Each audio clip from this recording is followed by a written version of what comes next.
Traders in Nakuru are lamenting over an acute shortage of Mitumba wares owing to the problem. Some business people dealing with the Mitumba clothes have now opted to close down their businesses. Some of the traders we talked to have attributed the shortage to inflation. Many of the wholesalers have turned into retailers, especially after the conduct of the August 8th elections.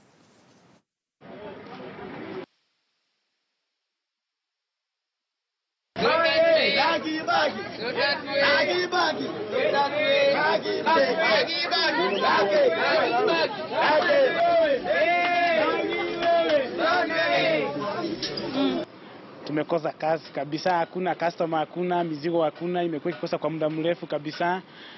Hata ndio nilikuwa nimekujia na sikupata. Zimekaa karibu miezi 2 ziendi. Kwa hivyo hata tunaomba hiyo mambo ya kura hata heri ingerudiliwa.